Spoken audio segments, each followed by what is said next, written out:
Thank you very much, Steve. It was a slow day on the campaign trail ahead of tomorrow's leaders debate in Toronto. Political expert Keith Leslie joins us now. And Keith, what do you think the main talking points will be tomorrow?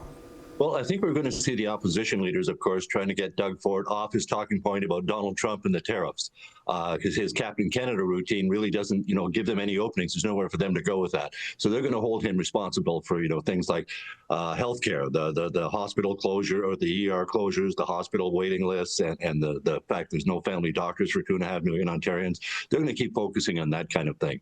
But remember, both the Liberal leader, Bonnie Crombie, and the NDP leader, Merritt Stiles, neither one of them has been in an election before, so they're really introducing themselves to Ontario voters for the first time in this debate. Are either of them saying anything that really resonates with Ontarians?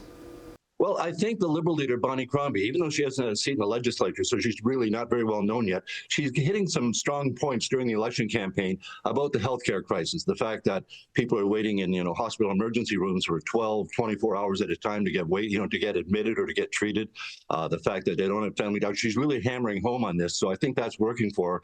The NDP seem to be in a bit of a slide. Their messaging, other than, we're going to buy back the 407, which, is a nice idea, but we have no idea how they pay for it. So other than that, they don't seem to be getting much traction with their campaign, and they're really sliding in the polls at this point. Just the idea of buying back the 407 really only affects the people living around the 407, not the rest of the province at all. Well, the idea of the NDP, to buy the 407 or of Doug Ford to tunnel underneath the 401, those are massively, massively expensive projects, tens of billions of dollars. And of course, it's going to benefit people in the Greater Toronto Hamilton area. It's not really going to do anything for people in Northern Ontario or Eastern Ontario or Southwestern Ontario. So the idea of spending that much money to appeal to such a narrow cast of voters, there's a lot of them in the GTHA, but it doesn't mean you're going to appeal to the rest of the province with those kind of policies. And Keith, is there anything Mike Schreiner and the Green Party can do to even get close to being in this race? I think they've set realistic goals. They're going to try and get a third, maybe even a fourth seat in this election. A third would be a big win for them.